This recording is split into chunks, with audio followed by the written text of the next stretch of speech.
therefore, the inquiry into Brahman, because Brahman is the source of the scriptures.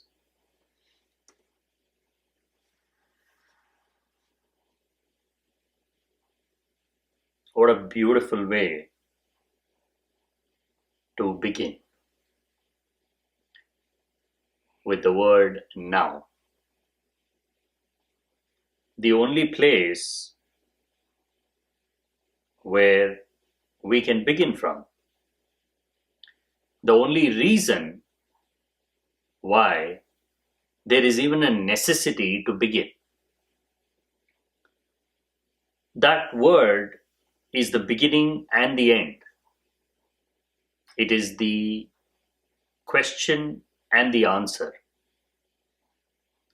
It is because we are not in the now. It is because we have moved far away from the now. We have to begin there.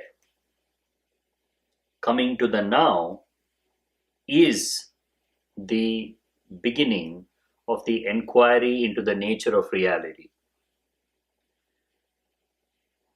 It is to accept that it's possible to be doing many things.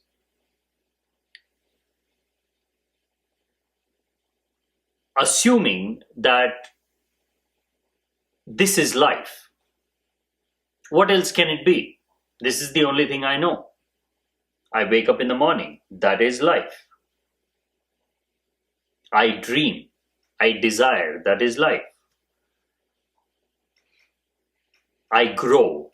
I learn. And then I go back to sleep. And I move along this cycle for a few years and then I die. This is life.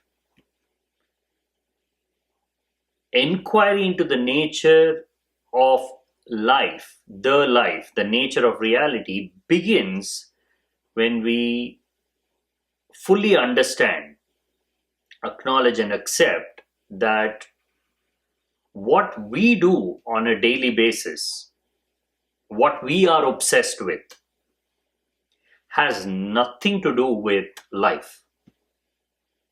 Nothing at all. It is something altogether different. It is an addiction. It is a neurological defect. Something has gone wrong somewhere. We have fallen into a tunnel, closed on all sides.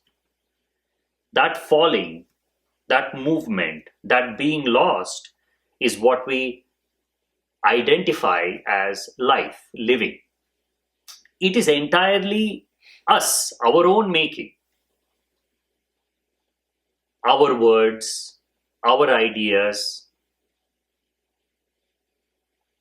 our description of things, of the world that we are familiar with. Now, why is this world different from the ultimate nature of reality one has to inquire into, long to connect with, and go on a journey? Why can't we simply wake up to the now?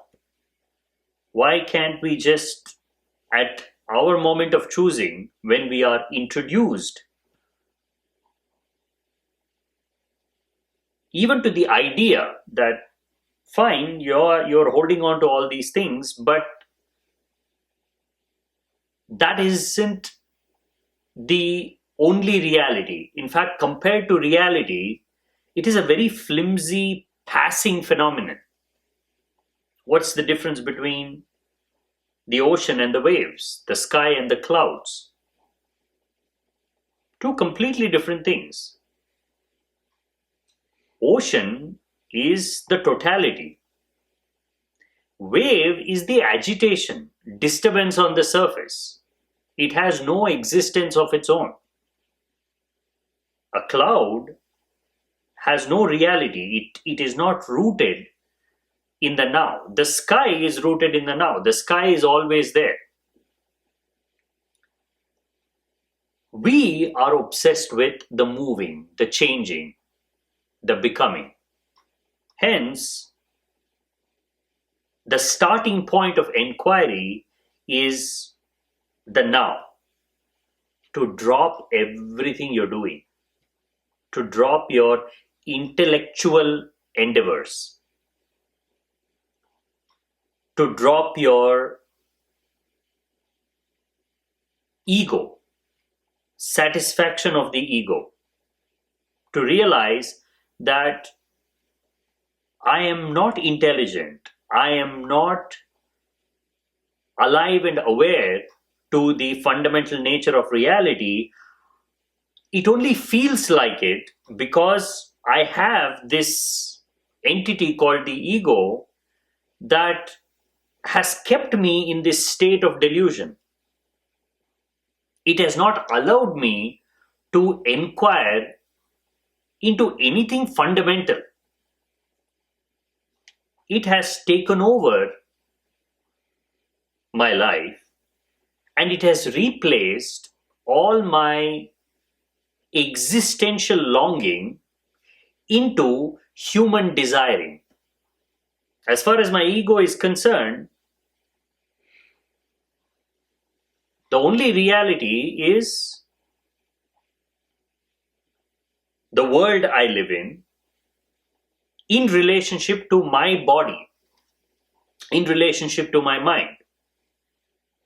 It does not care about anything other than this world to which it belongs to.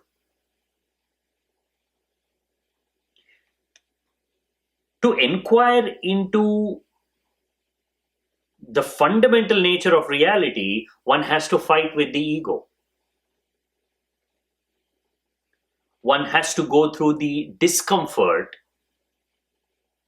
of dissolving the ego.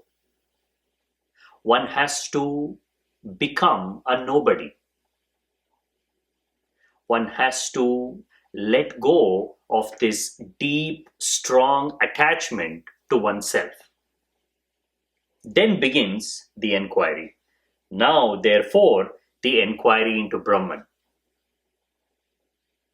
Stop all your games. This is a call to the children who are lost. All right, children, now it's supper time. That's the statement. Now, therefore, the inquiry into Brahman. There's enough of running, enough of childish activities. The whole world, a manifestation of the mind, an extension of the mind, is a childish place where children are fighting over the non-existential, the non-essential, the non-important, the most trivial aspects of life. What are we chasing after? What are we worried about? The other day, someone said, well, not everybody is chasing after things. We have to be doing something to survive. We have responsibilities. We have kids. So life for us is not just chasing after our dreams and desires, but mostly it's about survival. It's about our responsibilities. Well, even within that framework, notice how much of what you recognize as your life and the activities connected to your phenomenon of life have really nothing to do with responsibility. It is an excuse. It appears like this is the only thing you can do. That's also the trap of the mind. I am already in this. I have accepted this responsibility. There is nothing I can do now. This is my life. Now that is the ego. That is the attachment. To not see anything outside of this is the main problem. It's the problem with every life. Because attachment is the problem. Even if you're not married, even if you don't have kids, even if you're not chasing after, running after things, still you're attached to something. What is it that you're attached to? Ultimately, it boils down to attachment to your own idea of you. Inquiry into the nature of reality begins when this idea is questioned. To know that this idea will always be rigid, no matter who you are. Before beginning your inquiry into the nature of reality, this is what you're attached to. My responsibility, my duty. I am bound to this. Basically, what you're saying is, you have accepted that as your identity. You have become a father. You have become a mother. You have become a son. What if your true space where you belong, where you can live in deep contentment, where you can connect with yourself and everything around you, is a place where there is no false identity. A place where you are not a father, you're not a doctor, you're not a citizen of a country, you're not a part of a religious group. If it's a place of pure perception without any identity, then the challenge is to go beyond this identity. Whether you are obsessed about expanding your ego or you're just trying to hold on to it, both are same as far as attachment to life is concerned. It's only different in how you move. The one who is dreaming about big things is mostly in the future. He wants to accomplish things. He's not contented with what he has. It is the same discontentment, same accomplishment that keeps you occupied just outside the now. You're not thinking too much about the future, but you're still worried about what's happening around you, not inside. You're thinking about others. You're thinking about your relationship to others, their relationship to you. Assuming that I cannot go beyond this responsibility, well, you can. It is a matter of knowing your priorities, making the changes, and questioning this identity. The problem is not existential. The problem is mental.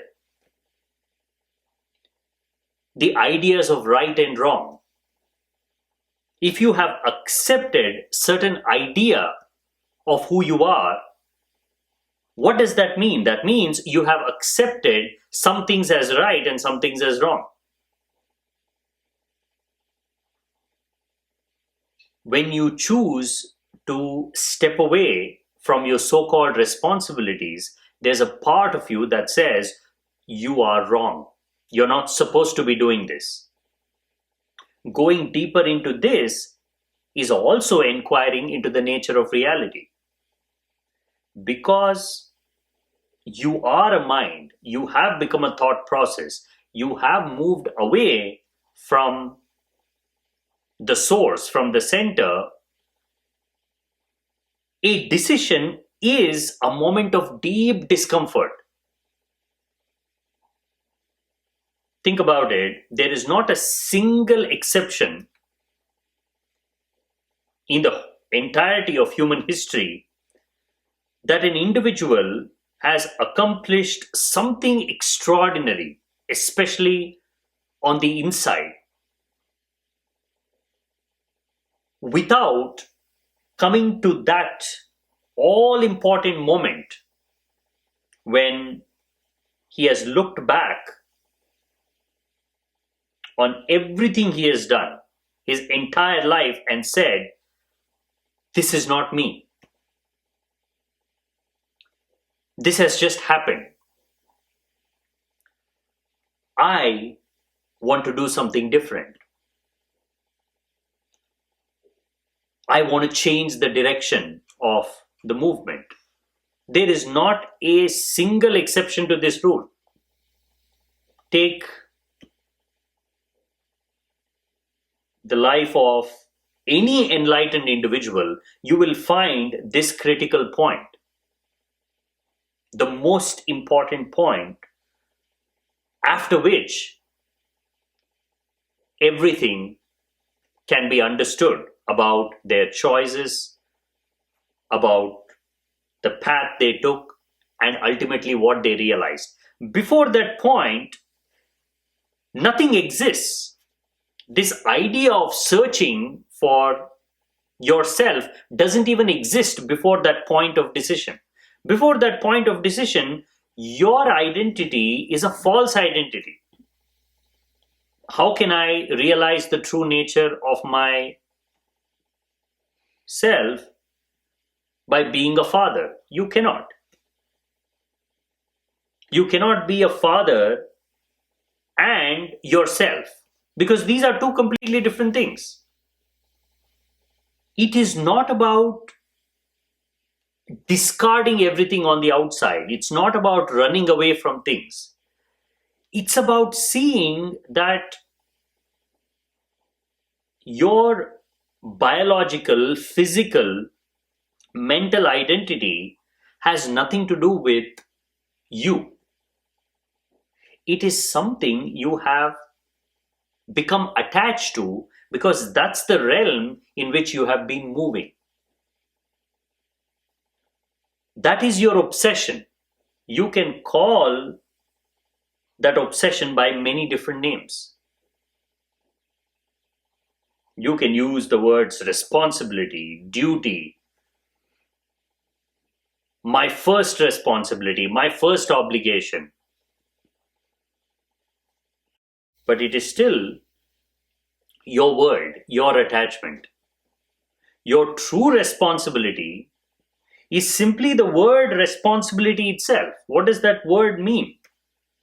It simply means you have to be free. You have to be detached from everything and be rooted in the now so much that you are always available to respond to life, respond to existence. True responsibility is to not be attached to anything, is to be like existence. Existence is not attached to anything. There are so many things going on. But when it is not going on, there is no suffering. A plant is not suffering because it does not have flowers. When there is the flower, there is an experience. There is the joy of it, momentary, brief. When it isn't there, it isn't there.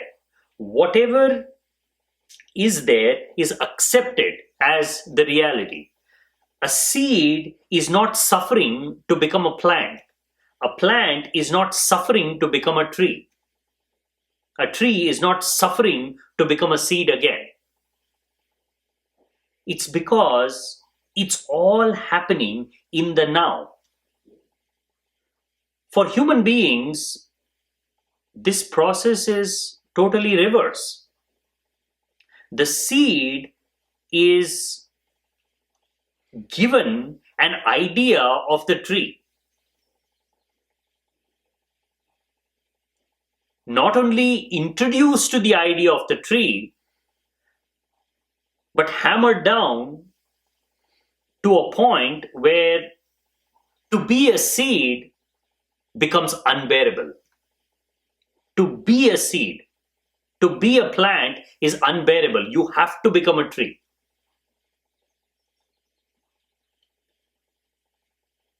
Constant searching, constant desiring to become something, to not be contented with who you are, unable to be in the now is what you're fighting against. That is the challenge. The moment you are introduced to the idea of becoming something in the future, you are trapped. That is the trap. That is the biggest trap. Because there is nothing to become in the tomorrow. Tomorrow never comes. There is no tomorrow. There is only the now. The biggest illusion is tomorrow. The illusion that defines everything.